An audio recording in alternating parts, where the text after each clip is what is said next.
తహసీల్దార్కు memorandum ఇచ్చిన BJP సోన్ మండల కేంద్రంలో బీజేపీ మండల అధ్యక్షులు మార గంగారెడ్డి మాట్లాడుతూ కాంగ్రెస్ ప్రభుత్వం ఎన్నికల సమయంలో ఇచ్చిన 6 గ్యారెంటీలు 420 హామీలను వెంటనే అమలు చేయాలని, ప్రభుత్వం ఏర్పడి దాదాపు 21 నెలలు అవుతున్నా ఆసరా పెన్షన్లు 4000, వికలాంగులకు 6000, రైతులకు రుణమాఫీ, రైతు భరోసా, నిరుద్యోగులకు నిరుద్యోగ భృతి ఇవ్వాలని, లేకుంటే రాష్ట్ర ప్రభుత్వం వ్యాప్తంగా ఉద్యమం చేస్తామని స్థానిక తహసీల్దార్ గారికి వినతి పత్రం ఇచ్చారు. కార్యక్రమంలో మండల ప్రధాన కార్యదర్శులు మామిడాల సంతోష్, సుంచు నవీన్, జిల్లా కౌన్సిల్ మెంబర్ ముదుకపల్లి నరేష్, ఉపాధ్యక్షులు గంగాధర్, గంగయ్య, నాయకులు గడ్డం నర్సయ్య, సోన్నపేట గంగారెడ్డి, బర్మ రాజ నర్సయ్య, అమృత శ్రీనివాస్, రాజు, పోసెట్టి నారాయణ, కళ్యాణ్, సాయిరెడ్డి, మనోహర్, సత్యం, నర్సయ్య, రాజు, బూత్ అధ్యక్షులు వెంకట నర్సయ్య, గణేష్ పాల్గొన్నారు.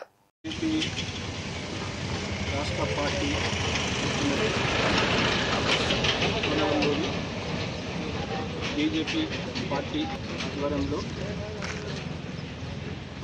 సోని తహసీల్దార్ గారికి ఇటీవల వర్షాలు నష్టపోయిన పంటలకు రైతులకు నష్టపరిహారం అందించాలని, అలాగే అర్హులైన ప్రతి ఒక్కరికి ఇందిరమ్మ ఇల్లు ఇప్పించాలని, మరియు పూర్తి రుణమాఫీ చేయాలని, ఏదైతే 2 లక్షల వరకు రుణమాఫీ చేస్తామని ఎన్నికల ముందు కాంగ్రెస్ పార్టీ చెప్పిందో చెప్పిన ప్రకారం అర్హులైన ప్రతి ఒక్కరికి పూర్తి రుణమాఫీ చేయాలని, మరియు వృద్ధాప్య పింఛన్లు కానీ వికలాంగులకు కానీ అర్హులైన ప్రతి ఒక్కరికి నూతన పింఛన్లు ఇవ్వాలని ఈరోజు ఎంఆర్ఓ గారికి మేము బీజేపీ మండల పార్టీ తరఫున వినతి పత్రం ఇచ్చినాం.